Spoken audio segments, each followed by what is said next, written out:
High বন্ধুরা, welcome to my other blog. তো আমি সকালে উঠে গেছি। আজকে একটু অনেকটা ঘুমিয়েছি, কারণ কালকে কেউ জলের ওখানে ছিল না, অনেকটা জল ভরেছি। তো আজকে প্রায় 6:30 অবধি ঘুমালাম, ঘুমের পরে উঠলাম। উঠে এখন বাসি কাজগুলো সারবো। উঠে আগে মোবাইল নিয়ে বসে গেছি। তো উঠে এখন বাসি কাজ বা ঘর উঠান ঝাড়ু দেওয়া হয়ে গেছে। এখন কাপড় বের করেছি, অনেক কাপড়গুলো ধুবো, তারপরে স্নান করে অন্য কাজে লাগবো।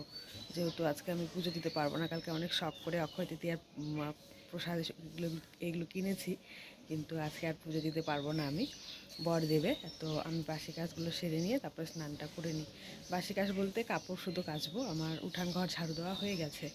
তো চলো কাপড়টা ধুয়ে আসি।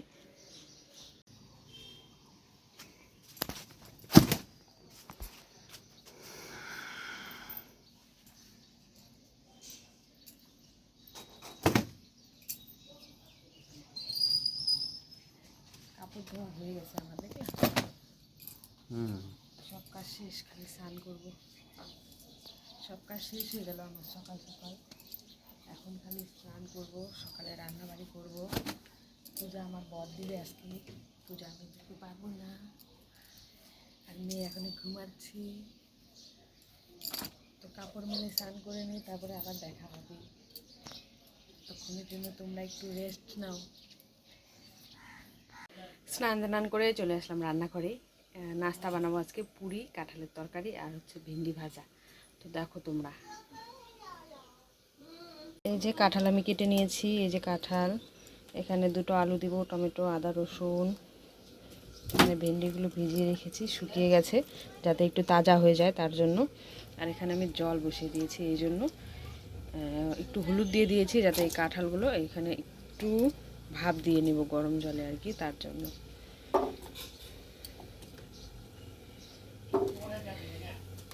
তো চিংড়ি মাছ দিয়ে অনেকবার খাওয়া হয়ে গেছে, খাসির তেল দিয়ে। আজকে ভাবছি একটু মানে নিরামিষ বলতে পেঁয়াজ রসুন এগুলো দিয়ে বানাবো কাঁঠালটা। এই যে দেখো, তো এটা একটু ভাপ দিয়ে নিই। তারপর ততক্ষণে আমি এই যে মশলাগুলো করে নেব আর রুটির আটা বেলে নেব। রুটি না, পুরি করব, পুরির আটাটা মেখে নেব ততক্ষণে। এখানে সব রেডি করে নিয়েছি, আর কুচি কুচি করে আলু কেটে নিয়েছি, পেঁয়াজ, টমেটো, এখানে শুকনো লঙ্কা, জিরা, তেজপাতা। আর এই যে কড়াই বসে দিয়েছি, তেলটা গরম হয়ে গেছে, এগুলো সম্বাদ দিয়ে দিই।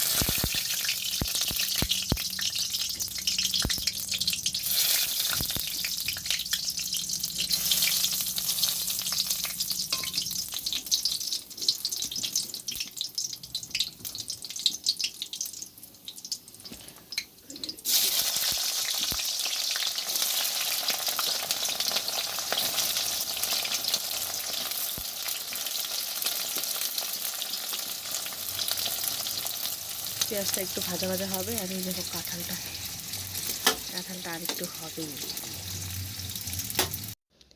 এই যে বর পূজা ঘরে একা একা পূজা দিচ্ছে, রান্না করতে করতে চলে আসলাম একটু ফাঁকে। তো বর একা একা পূজা দিচ্ছে, দেখো ফুল সাজিয়েছে, প্রসাদ রেডি করে দিয়েছে। এখন সলতা আর ওই যে ধূপকাঠির বদলে যেটা আমরা জ্বালাই ওটা আর কি রেডি করছে। হ্যাঁ, ক্যামেরা উল্টা ধরছি কেন? উল্টা ধরছি না, ঠিকই আছে। লং ভিডিও তো এইভাবেই ক্যামেরা ধরে। তো এই যে দেখো, এই চোখ আমরা চলে আসলাম। আলু, মশলা, টমেটো সব দিয়ে দিয়েছি। এবার আমি এই যে একটু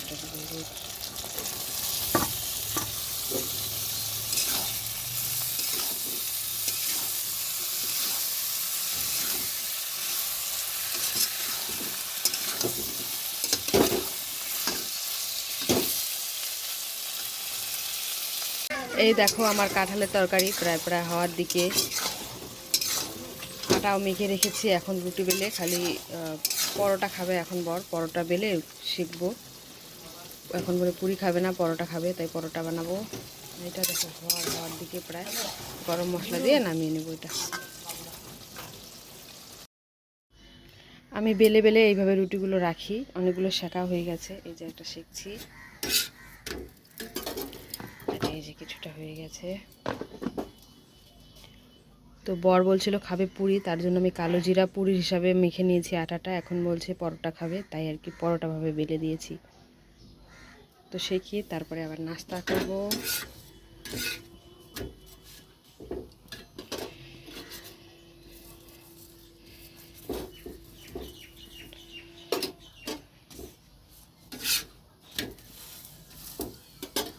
এই যে কাঁঠালের তরকারি আর পরোটা রেডি, সকালের নাস্তা।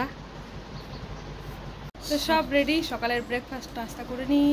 কাঁঠাল আর পরোটা করেছিলাম পুরীর জন্য, পুরি তো করা হলো না, এখন পরোটা আর কাঁঠাল। তো ভিডিওটা কেমন লাগলো অবশ্যই বলো, ভালো লাগলে লাইক কমেন্ট করো, এইভাবে পাশে থেকো, সাথে থেকো। অনেক অনেক ধন্যবাদ। আজকে ভিডিওটা এখানে শেষ করলাম। টাটা বাই বাই, সবাই ভালো থেকো, সুস্থ থেকো।